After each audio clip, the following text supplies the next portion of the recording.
కాంగ్రెస్ ఖేల్ ఖతం. సీఎం రేవంత్ సొంత సర్వేలోనూ తేడా తెల్లం అంటున్నారు కేటీఆర్. సగం పదవీ కాలం పూర్తవడంతో పాలన నాయకత్వంపై ముఖ్యమంత్రి విస్తృత సర్వే. ప్రజా వ్యతిరేకత తీవ్రంగా ఉన్నట్టు వెల్లడి. ఇప్పటికిప్పుడు ఎన్నికలు పెడితే 78 సీట్లతో బీఆర్ఎస్ ప్రభుత్వ ఏర్పాటు ఖాయం. 2 మీడియా సంస్థలు, కేంద్ర రాష్ట్ర ఇంటెలిజెన్స్ సంస్థలు ఇదే స్పష్టం చేశాయి.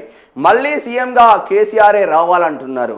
జిహెచ్ఎంసీ పరిధిలోని ప్రజాప్రతినిధులు, ముఖ్య నేతలతో సమావేశంలో కేటీఆర్. ఇది మొత్తం ఒక్కటి కూడా కలర్ఫుల్ ఉండట్లేదు. మరి ఈ పత్రిక మొత్తం బ్లాక్ అండ్ వైటే. రాష్ట్రంలో కాంగ్రెస్ పార్టీ పతనం ఖాయమైందని, ఇప్పటికిప్పుడు ఎన్నికలు పెడితే బీఆర్ఎస్ఏ ప్రభుత్వాన్ని ఏర్పాటు చేస్తుందని సీఎం రేవంత్ రెడ్డి సొంత సర్వేలోనే తేలిందని బీఆర్ఎస్ వర్కింగ్ ప్రెసిడెంట్ కేటీఆర్ పేర్కొన్నారు. సీఎం రేవంత్ రెడ్డి సొంత సర్వే చేయించుకుంటే కేటీఆర్కి ఎవరు చెప్పిండ్రు? CM Revanth Reddy driver phone చేసిండా? సీఎం రేవంత్ రెడ్డి గన్మెన్లు ఫోన్ చేసిందా? సీఎం రేవంత్ రెడ్డి దగ్గర ఉన్న అధికారులు ఫోన్ చేసి కేటీఆర్కి చెప్పిండ్లా? ఎవరు చెప్పిండ్లా అనేది ఇప్పుడు క్వశ్చన్ మార్క్. అంతే కదా. కాంగ్రెస్ సర్కార్ సగం పదవీ కాలం ముగిసిన నేపథ్యంలో రేవంత్ రెడ్డి తన నాయకత్వం, పరిపాలనపై ఒక విస్తృత సర్వే చేయించుకున్నారని, అందులో ప్రభుత్వంపై తీవ్ర ప్రజా వ్యతిరేకత వ్యక్తమైందని తెలిపారు. ఇప్పటికిప్పుడు ఎన్నికలు జరిగితే 2వ పేజీలో ఉంది, ఒకసారి చూద్దాం. ఇదే ఎన్నికలు జరిగితే బీఆర్ఎస్ సుమారు 78 సీట్లతో మళ్ళీ ప్రభుత్వాన్ని ఏర్పాటు చేస్తుందని ఆ సర్వే తేల్చిందని వెల్లడించారు. 2 మీడియా సంస్థలు, కేంద్ర రాష్ట్ర ఇంటెలిజెన్స్ విభాగాలు చేసిన ప్రజాభిప్రాయ సేకరణలో ఇదే అంశం వెల్లడైందన్నారు. ప్రజలు మరోసారి కేసీఆర్ ముఖ్యమంత్రిగా చూడాలనుకుంటున్నారని చెప్పారు. తన సొంత సర్వేతో పాటు పలు సర్వేల్లో వ్యక్తమైన ప్రజా వ్యతిరేకతను చూసి తట్టుకోలేకనే ముఖ్యమంత్రి వారం రోజులుగా అడ్డగోలుగా మాట్లాడుతున్నారని కేటీఆర్ విమర్శించారు.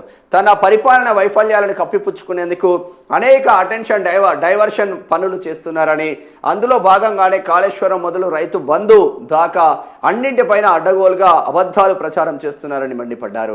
హైదరాబాద్ జూబ్లీ హిల్స్లోని మాజీ మంత్రి ఎమ్మెల్యే తలసాని శ్రీనివాస్ యాదవ్ నివాసంలో జిహెచ్ఎంసీ పరిధిలోని పార్టీ ప్రజాప్రతినిధులతో, ముఖ్య నేతలతో గురువారం ప్రత్యేక సమీక్ష సమావేశంలో కేటీఆర్ మాట్లాడారు. ప్రజలు కాంగ్రెస్కు ప్రత్యామ్నాయంగా బీఆర్ఎస్ వైపే చూస్తున్నారని, బీజేపీకి అవకాశం ఇచ్చే ప్రసక్తే లేదని స్పష్టం చేశారు. కాంగ్రెస్ పతనం దాదాపు ఖాయమైపోయిందని, జారుడు బండ పైన ఉన్న ఆ పార్టీ ఇంకా పుంజుకునే అవకాశం లేదని విమర్శించారు. ఓటర్ల నమోదుపై కూడా దృష్టి పెట్టిందంట. రాష్ట్ర వ్యాప్తంగా సాగుతున్న ఓటర్ల జాబితా ప్రత్యేక సవరణ కార్యక్రమంపై బీఆర్ఎస్ శ్రేణులు ప్రత్యేక దృష్టి సారించారని ఆ కేటీఆర్ దిశానిర్దేశం చేశారు. సరే, ఏది ఏమైనప్పటికీ ఏమంటున్నాడు, ఇంకా రాష్ట్రంలో కాంగ్రెస్ ఖేల్ ఖతమైంది. అబద్ధాలు, మోసపూరిత మాటలతో రేవంత్ సర్కార్ నాయకత్వంపై ప్రజా వ్యతిరేకత తీవ్రమైంది. 420 హామీలు, గ్యారంటీలు, డిక్లరేషన్ల అమలులో ఘోరంగా విఫలమైనందువల్లే ఆ పార్టీ సబ్బండ వర్గాల నమ్మకం కోల్పోయింది. సగం పరిపాలనపై సీఎం రేవంత్ చేయించిన సొంత సర్వేలోనే ఈ విషయాన్ని వెల్లడించారు. ఇప్పటికిప్పుడు ఎన్నికలు జరిగితే 78 సీట్లతో బీఆర్ఎస్ ప్రభుత్వం రావడం ఖాయమని తేల్చి చెప్పింది. రాష్ట్ర ప్రజానికం కేసీఆర్ను మరోసారి సీఎంగా చూడాలనుకుంటున్నారని, సీఎంగా కేసీఆర్ అవుతారా, ఇంకెవరన్నా అవుతారా?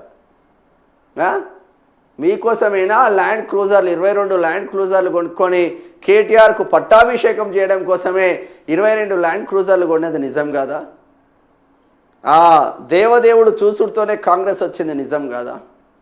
ఈ సర్వే మీరు చేయించిళ్ళు, రేవంత్ రెడ్డి చేయించిళ్ళు అని మీరు చెప్తున్నారు కదా. నిజంగానే ఈ సర్వే రేవంత్ రెడ్డి చేపిస్తే మీకు ఎట్లా తెలిసింది అనేది కావాలి.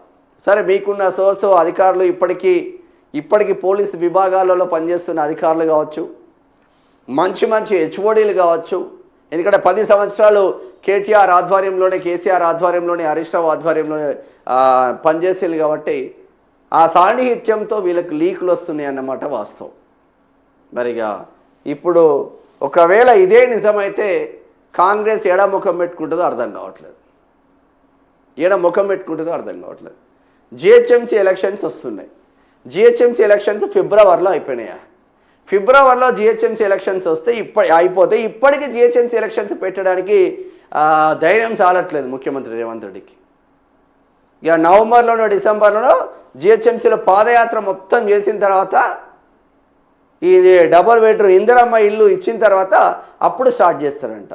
కేసీఆర్ కట్టిన డబుల్ బెడ్రూమ్లు ఇప్పుడు పంచలే. వాళ్ళు నిజంగా పంచినా వాళ్ళకు 4 ఓట్లు వచ్చప్పుడు విపరీతంగా గేటెడ్ కమ్యూనిటీలు అపార్ట్మెంట్లు ఎట్లా కట్టిందో అట్లా కట్టిండు డబుల్ బెడ్రూమ్. నువ్వు ఏ రాష్ట్రం పోయినా ఉండవు అబ్బా, ఓపెన్గా మాట్లాడుతున్నా. ఏ రాష్ట్రం పోయినా ఉండవు. ఒక రామ్కీ సంస్థ ఎట్లా కట్టుకుందో, ఒక అపర్ణ కన్స్ట్రక్షన్ ఎట్లా కట్టిందో, ఒక మై హోమ్ కన్స్ట్రక్షన్ ఎట్లా కట్టిందో క్వాలిటీ విషయంలో కొంచెం తగ్గొచ్చు, బట్ యాజ్ టీజ్గా కట్టేసింది కేసీఆర్. మరి అంత గొప్ప సాహసోపేతమైన నిర్ణయాలతో ముందుకు వెళ్ళింది కేసీఆర్. కాంగ్రెస్తో పోల్చుకుంటే 100కు 1000 రేట్లు బెటర్ కేసీఆర్. 100కు 1000 రేట్లు. అది రైతుల విషయంలో కావచ్చు, నీళ్ళ విషయంలో కావచ్చు. ఒక నియామకాలు చేయలేదు. నీళ్లు సస్యశ్యామలమైన తెలంగాణ రాష్ట్రంలో నియామకాలు మాత్రం వాళ్ళే చేసుకున్నారు. నియామకాలు ఒకటి చేయలేదు. రిమైనింగ్ రెస్ట్ ఆఫ్ థింగ్ అంతా బాగానే ఉంది అన్న ఇంకొక చర్చ జరుగుతుంది. దీంతో కాంగ్రెస్ కథమేనా అంటే అవుననే సమాధానాలు కూడా వినిపిస్తుంది. రేవంత్ రెడ్డి పొంకనామాలు కొట్టినంత మాత్రాన ఒరిగేది ఏమీ లేదు. ఎవరికన్నా ఒక పనులు అవుతున్నాయా అనే. ఇక ఆందోళన నియోజకవర్గం పోదాం. ఒక్కసారి కెమెరాలు తీసుకొని బీఆర్ఎస్ యూట్యూబ్ ఛానల్ అన్న పోండి ఒకసారి. ఆందోళన నియోజకవర్గంలో ఆందోళనకరంగా ఉన్నాయి రోడ్లు మొత్తం. తుంగతుర్తి ఎమ్మెల్యే మందుల సామేల్ మొన్నటి వరకు లొల్లైంది కదా, ఆయన నియోజకవర్గం పోదాం. మెయిన్ రోడ్లే గల్లీ రోడ్లు పోనీగా, మెయిన్ రోడ్లకు అతిగతి లేదు. వీళ్ళు ఎమ్మెల్యేలు, వీళ్ళు మంత్రులు, ఇంత దారుణంగా ఉన్నది. మొత్తం మీద కేల్ కథమేనంటే అవుననే సమాధానాలు మాత్రం వస్తున్న నేపథ్యం మాత్రం ఉంది అని చెప్పుకోవచ్చు. ఇది దీనికి సంబంధించింది. ఒక్కసారి